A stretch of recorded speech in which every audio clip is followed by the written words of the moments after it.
E aí, pessoal, como é que vocês estão? Tudo tranquilo? Eu sou o Carvalho, trazendo pra vocês hoje mais um react, dessa vez lá do Psicologia dos Animes, que é Psicologia de Shingeki no Kyojin. E por que Bertholdt dorme nessa posição? Essa é aquela posição icônica do Bertholdt, né? No caso, que eu realmente sempre me perguntando por que ele dormia nessa posição. Link do vídeo original vai estar na descrição para vocês poderem conferir, assim como minhas redes sociais e meu canal na roxinha, beleza? Então segue nós lá.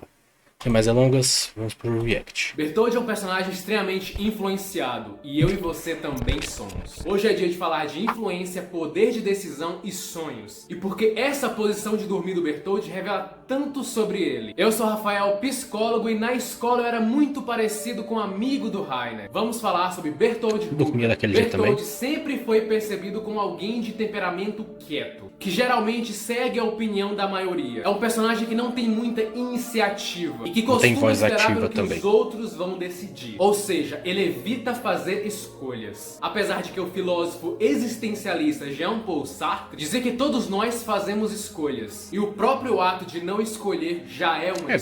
Verdade, né? Bertoldi escolhia não precisar decidir, deixava essa missão para os outros. E isso fez com que ele passasse despercebido, não só pelos personagens de Shingeki, mas pela gente também. O próprio Eren descreve ele como um personagem calado. E para as pessoas de fora, uma pessoa calada é uma pessoa misteriosa. O Eren falou, não, o Urai não tem como ser um dos titãs. Mas o Bertoldi, eu não posso falar muito dele porque ele era calado. Na escola, no trabalho, ou você era essa pessoa, ou você conhecia alguém que era calado, que ia pela decisão da maioria, sou eu, né? que era passado despercebido pelas outras pessoas. Eu, por exemplo, era essa pessoa. E não é só Eu fui isso, bem Bertoldi caladão na também escola. passa por alguém que tem uma baixa autoestima. E ele também, em alguns momentos, vai falar que é um personagem covarde. Apesar dele ser bastante forte, ele fica ali sendo como o terceiro mais forte, apenas perdendo por Rainer e, obviamente, para Mikasa. Fora o fato que ele conseguiu dominar o seu titã rapidamente. Bertoldi aparenta não querer ter vivido aquela vida. É como se ele fosse levado pelas circunstâncias. E o curioso é que, vendo essa distância dele com as pessoas, ele vai acabar aparentando ser alguém bastante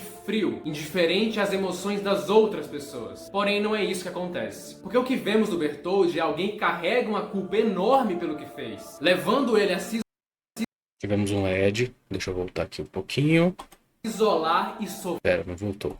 Bem, De alguém que carrega uma culpa enorme pelo que fez, levando ele a se isolar e sofrer em silêncio. Ele, ao mesmo tempo que traz o Rainer de volta para a realidade, porém ele sofre cada vez que vê o Rainer sofrendo com tudo aquilo. E toda essa falta de decisão do Bertoldi faz ele vulnerável ao que chamamos na psicologia social de conformismo e obediência. Stanley Milgram fez um grande experimento mostrando quanto nós somos influenciados por figuras de autoridade. A cena mais marcante é quando Connie e Jean começam a conversar com Bertoldi, que tinha acabado de raptar o Eren junto com Rainer, e as palavras dele começam a fazer o Bertoldi chorar, e de fato ele percebia aquelas pessoas como amigos dele. Porém ele fala que as coisas precisam ser daquela forma. É como se ele nem soubesse o porquê de estar fazendo aquilo. E aí que entra o conceito de obediência e conformismo. E o Arumi, extremamente inteligente, conseguiu perceber isso, e tentou manipular Bertoldi usando a pessoa que ele mais estimava, a Anne. Então ele fala que a Anne está sendo torturada, e ele coloca ali uma responsabilidade no Bertoldi. Isso funciona porque ele baixa a guarda e o Erwin, né, o grande Erwin, com um braço só acaba acertando o Bertoldi. Na série eu fiquei o tempo todo esperando que alguém ia conversar com o Bertoldi e ia resolver toda aquela situação, ia achar um meio termo. E eu sempre pensei que o Armin fosse o responsável por isso. E é difícil realmente pro Bertoldi verbalizar o que sente. Ele só consegue nessa hora que ele é afetado pelo Connie, pelo Jean, e pelo medo da Mikasa também, né, que morre. mas aí que é mais também. assustadora que um titã. Mas Exatamente. o que Bertoldi esconde Ali, quando está acordado, meu irmão, revela tem quando quem- está dormindo. O psicanalista Pedro de Sante costuma falar uma frase: tudo que é real vai aparecer por bem ou por mal. Por bem na forma de uma narrativa, eu vou me expressar. Por mal, no caso, seria um pesadelo, uma expressão inconsciente. E isso a gente vai ver claramente quando Bertoldi ouve a história de um homem que morava nas muralhas, e o homem conta os horrores que ele viu quando presenciou os titãs. Titãs que o mesmo Bertoldi era responsável por colocar dentro da muralha. Bertoldi ouve aquela conversa conversa e aquilo vai marcá-lo profundamente. Porque apesar dele não demonstrar uma emoção explícita, o inconsciente dele vai atropelar ele nos sonhos. Aquele mesmo senhor vai acabar se matando no dia seguinte. E o Bertoldi vai passar a ter pesadelos com aquilo. Independente da explicação junguiana, freudiana, neurocientífica, todas elas vão dizer que os sonhos são incríveis, mostrando tanto que nós somos criativos. Os sonhos estão recheados de narrativas. Existe uma teoria chamada teoria da continuidade dos sonhos. Então foi feito um estudo massivo que coletou mais de 24 mil significado. sonhos. E nesse estudo mostra que os sonhos são continuidades da nossa vida cotidiana. Ou seja, há grande chance de você sonhar com um evento que você presenciou e o conteúdo que você sonhou também pode influenciar nos seus dias seguintes. E o Isayama, que criou essa história com extremos detalhes, já que a posição que o Bertoldi dorme faz referência à carta de tarô O Enforcado. Ou seja, olha essa simbologia para mostrar o tanto que esse personagem reprime suas emoções e que elas são expressas em detalhes. No livro Interpretação dos Sonhos de Sigmund Freud, ele fala que geralmente tudo aquilo que evitamos mostrar durante o dia,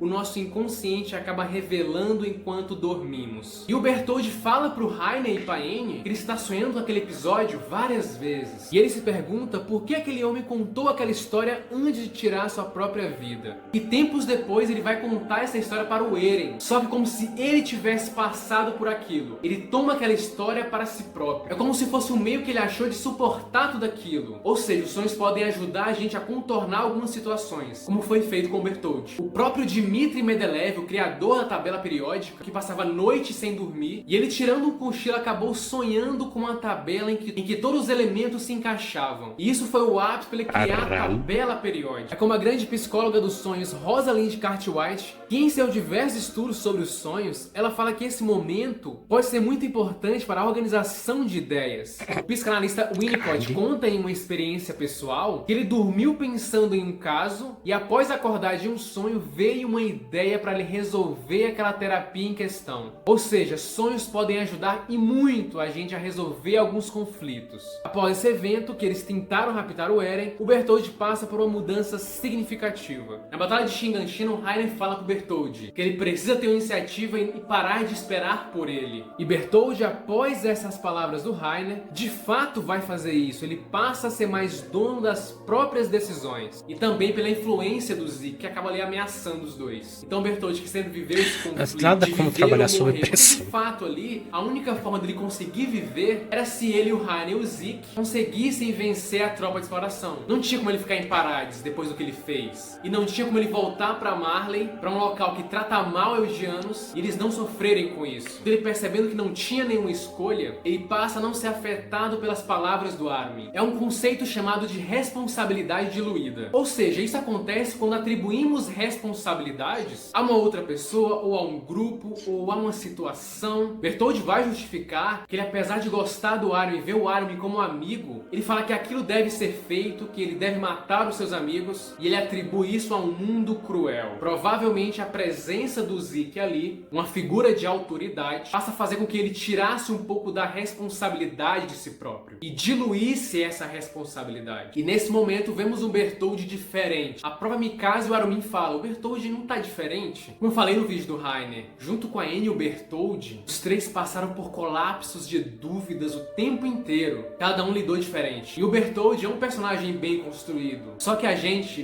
não percebe ele. Então, às vezes, pessoas que não verbalizam muito suas emoções podem ser taxadas de antipáticas, frias, podem, na verdade, simplesmente não gostar desse contato social. Ou também podem estar sofrendo, como era o caso do Bertoldi. Bertoldi foi vítima das suas próprias indecisões. Mas quais escolhas foram dadas a ele? Afinal, nascer como Eldiano em Marley é basicamente não ter escolha. Se inscreva, curta, compartilhe para mais psicologia dos animes como essa. Até mais. Opa, esse aqui ainda não. Esse daqui ainda não. Pra você que está pensando em começar a treinar... Muito legal, porque eu realmente não tinha essa visão do Bertoldi, por exemplo, igual ele falou. Passa despercebido. Pra mim, o Bertoldi era só, sei lá, um secundário lá qualquer e tal, sabe? Então, bem legal. Eu sempre me perguntei por que ele domina aquela posição, né? Vamos saber que minha dúvida agora foi, de certa forma, sanada.